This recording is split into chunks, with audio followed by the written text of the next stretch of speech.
Alumnos de cuarto, ¿cómo están?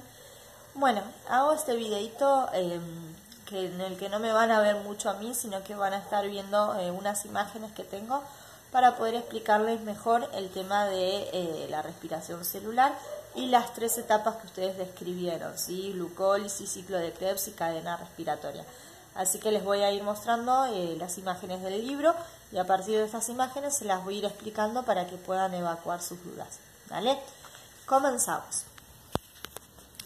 Lo primero que tienen que tener en cuenta es que cuando hablamos de metabolismo, hablamos de las reacciones químicas que ocurren en nuestro cuerpo, ¿sí? Y esas reacciones químicas van a servir para que nuestro cuerpo libere la energía que nosotros necesitamos para poder vivir y realizar nuestras funciones. ¿Por qué metabolismo se ve después de sistemas de nutrición? Porque tiene que ver con los sistemas de nutrición que estuvimos trabajando. Está directamente relacionado. Si ustedes miran esta imagen van a ver, acá tengo un alveolo, ¿sí? Que es del sistema respiratorio. Tengo acá una célula, tenemos el núcleo de la célula, la mitocondria, ¿sí? Y acá tenemos una microvellosidad intestinal, ¿sí? Es decir, que hablamos de intestino delgado, que sería el sistema digestivo, ¿no? Entonces, siempre que hablamos de metabolismo, nos referimos a una relación estrecha, voy a ponérselo así, una relación estrecha con nuestros sistemas de nutrición, ¿sí? Paso a explicarles primero esto para que entiendan después bien lo de las etapas. Nosotros cuando respiramos, incorporamos al aire oxígeno, ¿sí? O2, lo van a ver ahí, y dióxido de carbono, ¿sí? Pasan a través del alveolo, que está en el interior de los pulmones, hacia nuestra sangre.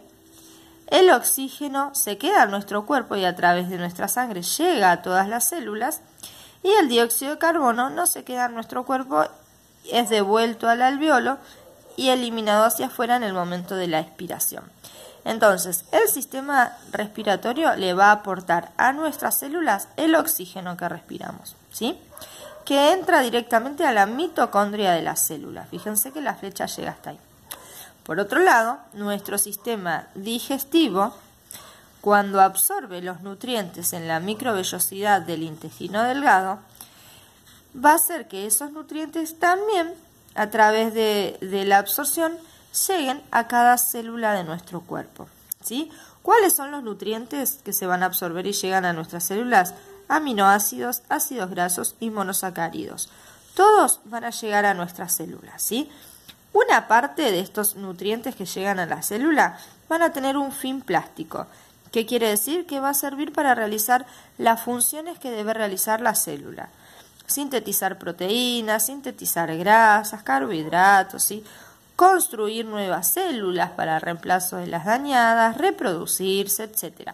Todo lo que tenga que realizar nuestra célula lo va a hacer con un aporte de estos alimentos, estos nutrientes que incorporamos. Otra parte de estos nutrientes no se va a quedar en el citoplasma de la célula para llevar a cabo estos fines, sino que va a ingresar a las mitocondrias de la célula, ¿sí?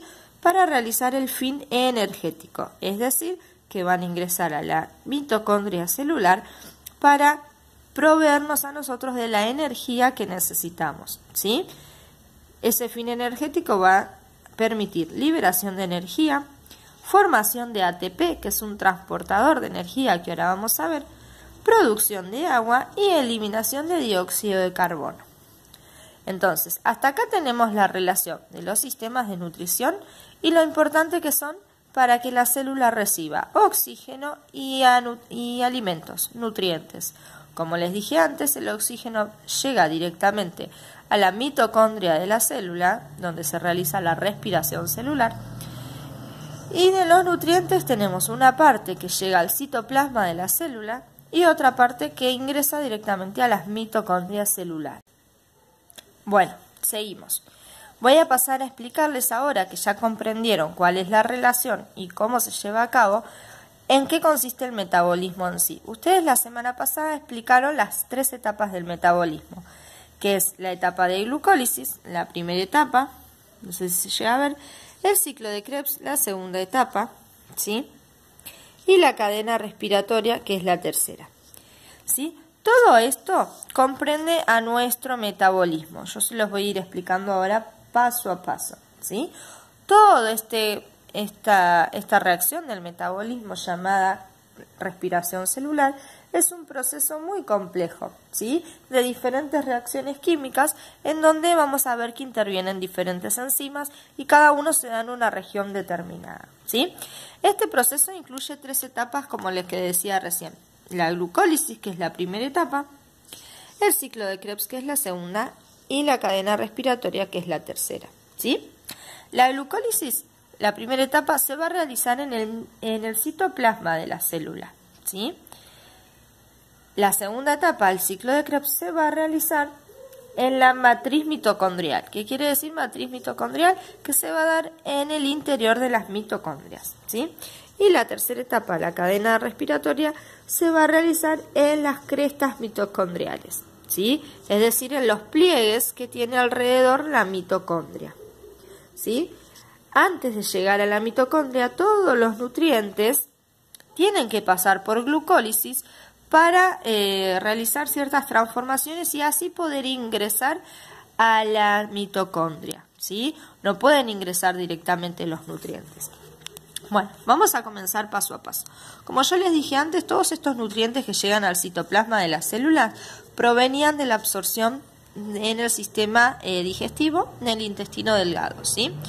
Todos los nutrientes que nosotros incorporamos a nuestro cuerpo con la digestión, ya sean aminoácidos, lípidos, ácidos grasos, etcétera, todos son transformados para poder ingresar en la célula en un nutriente principal, que es la glucosa, ¿sí?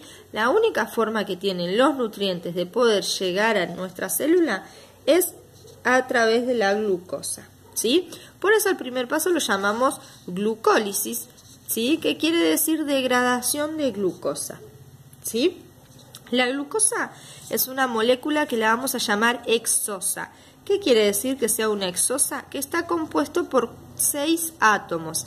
En este caso, los 6 átomos son de carbono, por eso tenemos la letra C, ¿sí?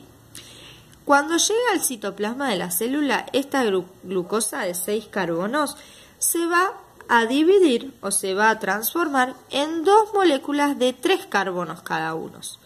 Si esta era una exosa porque tenía 6 carbonos, a esto lo llamamos triosas porque tienen 3, ¿sí?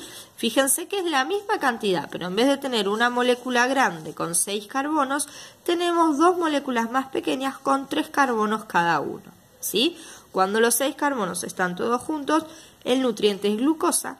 Cuando estos carbonos se separan y tenemos una molécula de 3 y otra molécula de 3, a esta molécula más pequeña de 3 carbonos lo llamamos ácido pirúvico, ¿sí? Estas moléculas del ácido pirúvico aquí en el citoplasma también se van a romper cada una y van a formar una molécula de 2 carbonos, ¿sí? Llamada ácido acético, que lo tenemos acá, y una molécula de dióxido de carbono. Fíjense, ¿por qué ocurre esto? Porque acá tenemos 3 carbonos juntos. Al formar una molécula más pequeña de 2, me sobra uno, ¿sí? Ese que me sobra se junta con el oxígeno que ingresó a la célula por el sistema respiratorio y forma dióxido de carbono. ¿Qué va a pasar después a la sangre? ¿Sí? Lo mismo va a ocurrir con esta, aunque acá en el dibujo no esté. También se va a desarmar y va a formar una molécula de ácido acético y con el otro carbono que le sobra va a formar dióxido de carbono y se va a eliminar, ¿sí? Entonces, vamos de vuelta. La glucosa se rompe en 2 moléculas de 3 carbonos cada una, llamado ácido pirúvico. Y ese ácido pirúvico, cada molécula también se disocia en una molécula de 2 carbonos, ¿sí? Llamado ácido acético, y en una molécula de dióxido de carbono que contiene ese átomo de carbono restante, ¿sí? Y esta molécula de dióxido de carbono difunde hacia la sangre. Cuando ocurre esto, que la molécula se rompe, hay siempre una liberación de energía, que lo tenemos acá, ¿sí? Siempre que una molécula se rompe, al romper ese enlace que los mantenía unidos a los diferentes átomos, se libera energía química, ¿sí? Esa energía química van a estar presentes en el citoplasma, ¿sí?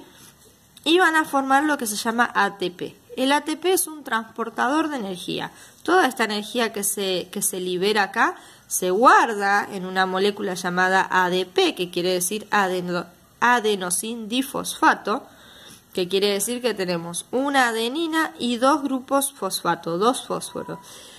Este se une con otro fósforo que hay en la célula y forma el ATP, adenosín trifosfato, porque ahora tiene 3 fósforos. ¿Está bien? Que va a ser quien guarde la energía y quien la transporte a donde haga falta. Hasta acá es todo la glucólisis. Fíjense que no es muy complicado. Entonces, ¿qué es lo que tienen que saber de esto? Que la glucólisis se da en el citoplasma, que ocurre a partir de una molécula de glucosa que tiene 6 carbonos y se degrada hasta formar ácido acético, que son 2 carbonos, y liberar energía en forma de ATP, ¿sí? Una vez que ocurre esto en el citoplasma, pasamos a la segunda etapa que está totalmente relacionada, pero que se va a dar en la matriz mitocondrial. Esta etapa es el ciclo de Krebs, ¿sí? En el ciclo de Krebs, ¿qué es lo que ocurre? El ácido acético que se había formado en la glucólisis ingresa a la matriz mitocondrial, ¿sí? En la matriz mitocondrial, este ácido acético se combina con una molécula llamada coenzima A. ¿Qué es la coenzima A? Nada más y nada menos que justamente una coenzima. Yo les había mandado a averiguar qué era una enzima y qué era una coenzima. Una enzima es la que va a intervenir en la reacción para que se produzca. Y la coenzima la que va a actuar directamente sobre la molécula, ¿sí? Permitiendo que esa reacción se lleve a cabo. Entonces, el ácido acético, como dijimos antes, se va a combinar con la coenzima A y va a formar un nuevo compuesto que se llama acetilcoenzima A, que lo tenemos acá, ¿sí? Este acetilcoenzima A es muy importante porque de acuerdo a las necesidades que tiene la célula va a permitir que continúe toda la respiración celular para que esta célula pueda liberar energía, ¿sí? Esto se da mucho sobre todo en los momentos en que uno está haciendo algún tipo de deporte o actividad física. La célula va a necesitar mucha energía porque nuestro cuerpo la está gastando, entonces va a estar realizando continuamente esta función, ¿sí? En caso de que no estemos haciendo actividad física y no necesitemos liberar energía, este proceso va a servir, ¿sí?, para que se pueda continuar con la respiración celular y formar ácidos grasos de manera anabólica, ¿sí?, proteínas, glucógenos y cualquier otra sustancia orgánica que pueda necesitar la célula, ¿sí? A medida que va continuando esta etapa del ciclo de Krebs de la respiración celular, esta coenzima A, ¿sí?, permite que el ácido acético, esta que se había formado antes en la glucólisis, se una con un ácido de 4 carbonos, que lo tenemos acá, ¿sí? Fíjense, teníamos el ácido acético, ¿sí?, continúa siendo ácido acético, se une con otro compuesto que tiene 4 carbonos, que se llama ácido oxalacético, es parecido el nombre, ¿sí? Cuando se juntan el ácido acético con el ácido oxalacético, ¿sí?, origina un compuesto de 6 carbonos, ¿sí?, muy parecido a la glucosa que teníamos inicialmente, pero no es glucosa, es ácido cítrico, ¿sí? Una vez que se forma este ácido cítrico que vemos acá con 6 carbonos, la coenzima A, que había actuado para ayudar a que todo esto ocurra, se libera, ¿sí? Se libera y se une nuevamente a otro ácido acético para volver a empezar el ciclo. O sea que la misma coenzima actúa una y otra vez. Acá había actuado ayudando a que el ácido acético siga su camino hasta formar ácido cítrico. Una vez que lo formó, la dejan libre a esa coenzima y vuelve al principio otra vez a unirse a un ácido acético para continuar nuevamente con el ciclo de forma constante e ininterrumpida, ¿sí? Este ácido cítrico que se formó, esta nueva molécula de 6 carbonos, también va a ir modificándose de manera sucesiva para ir formando otros compuestos intermedios, ¿sí? Fíjense que acá dicen complejos compuestos intermedios, porque ese ácido cítrico los va a ir formando de forma constante, ¿sí? Esta formación de estos compuestos va a permitir que haya eliminación de dióxido de carbono en la sangre, porque el dióxido de carbono va a ser como un desecho de toda esta función, ¿sí? Formación de agua, porque hay desprendimiento de átomos de hidrógeno, entonces ese hidrógeno se junta con el oxígeno y va a formar moléculas de agua, ¿sí? Hay liberación de energía química, que es lo que nuestra célula va a necesitar para funcionar y nuestro cuerpo también, ¿sí? Se forman los ATP para justamente poder transportar esta energía que se libera. El ATP es un transportador de energía que la guarda y la lleva al lugar que la célula lo necesita, ¿sí? Como les dije antes, bueno, va a haber desprendimiento de átomos de hidrógeno también que van a intervenir en la formación de agua, ¿sí? Entonces, debido a que todo este complejo proceso que forma el ácido cítrico, al realizarse pierde átomos de carbono, se va a transformar en una nueva molécula de 4 carbonos, que es el ácido oxalacético, que será reutilizado otra vez a realizarse el ciclo de Krebs. ¿Se entiende? Constantemente el ácido cítrico sufre las modificaciones para que ocurra todo esto y al modificarse pierde 2 carbonos, ¿sí? Y cuando pierde esos 2 carbonos vuelve a empezar el ciclo. ¿Por qué pierde los 2 carbonos? Fíjense acá, ¿qué es lo que pasa con el ácido cítrico? Después de llevar a cabo un montón de transformaciones, entre otras cosas se libera dióxido de carbono, ¿sí? Son 2 las moléculas de dióxido de carbono que se liberan, entonces se van a perder 2 carbonos, uno en esta molécula y otro en otra molécula igual. Al perderse 2 carbonos, este que tenía 6 pasa a tener 4.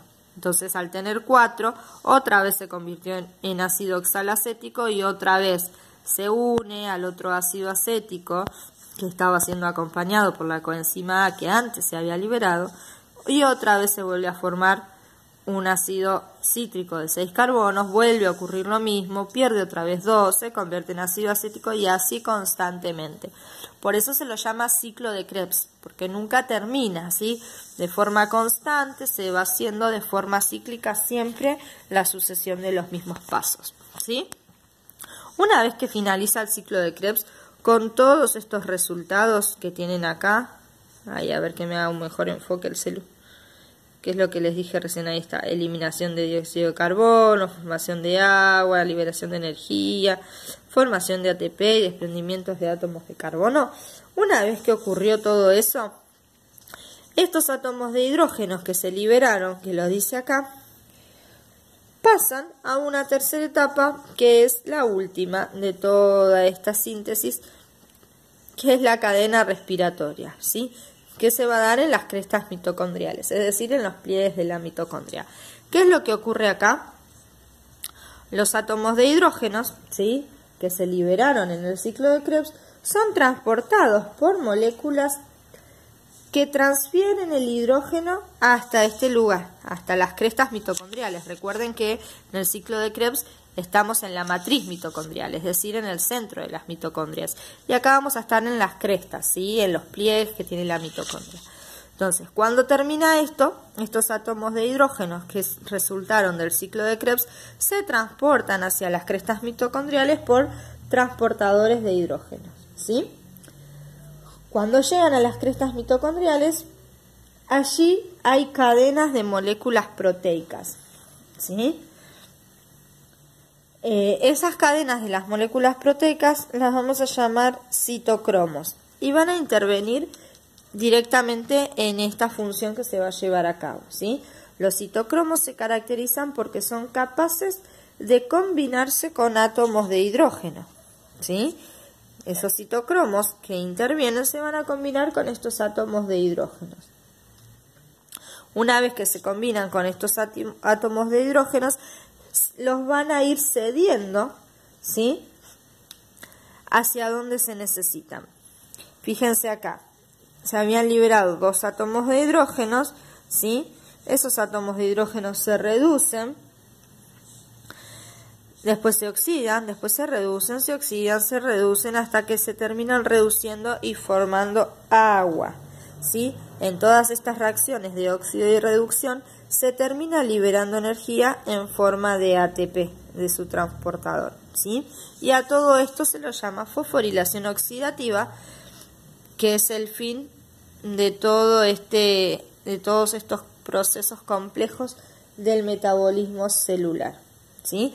Cuando hablamos de reducción, que acá yo les dije se oxida y se reduce, cuando decimos que una molécula se reduce o que una sustancia se reduce, es cuando gana átomos de hidrógeno. Cuanto más hidrógenos tenga una sustancia, más reducida está, ¿sí? Cuando en vez de ganar átomos de hidrógeno los entrega, ¿sí?, los da, los libera, digo que esa sustancia se oxidó. Entonces fíjense acá, se obtuvieron 2 átomos de hidrógeno, entonces hubo una reducción, ¿sí? Acá se entregaron átomos de hidrógeno, entonces se oxidó. Este átomo se oxidó porque lo entregó. Este átomo que lo recibió se redujo, ¿sí? Cuando lo entrega de vuelta se vuelve a oxidar, ¿se entiende? Cuando recibe hidrógenos se reduce y cuando los entrega se oxida, ¿sí? En esta cadena que yo les puse de ejemplo acá para que lo entiendan mejor, no les puse, lo estoy explicando a través de la imagen, van a ver que acá hay letras A, B, C y D. Esas letras representan a los citocromos de los cuales yo les estuve hablando, ¿sí? En esta cadena que estamos viendo acá, y no sé por qué se ve tan feo, perdón. A ver. Ahí va, un poquito mejor. En esta cadena que ustedes están viendo acá, hay 4 citocromos, ¿sí? Y una vez que termina toda esta cadena, al final de la cadena, estos citocromos se ubican en un átomo de oxígeno, ¿sí?, que pasó desde la sangre hasta la cresta mitocondrial, atravesando todo el citoplasma, ¿sí?, cuando se hizo la glucólisis. ¿Se entiende? Y esto es todo lo que ocurre, ¿sí?, en el metabolismo celular, en lo que llamamos respiración celular. Entonces, la respiración celular, como ya sabemos, comprende 3 etapas: glucólisis, ciclo de Krebs y cadena respiratoria, que ya fue explicado. Y de esta forma, nuestra célula libera la energía que va a necesitar para su funcionamiento. Espero que haya quedado un poquito más claro, ¿sí? Y ahora se pueden ayudar con esta explicación y los esquemas que hicieron la semana pasada para terminar de comprender el tema. En caso de que tengan alguna duda, me avisan, ¿sí?, mediante la plataforma virtual y lo estamos charlando, ¿sí? Eso es todo lo de hoy. Espero que les haya servido la explicación.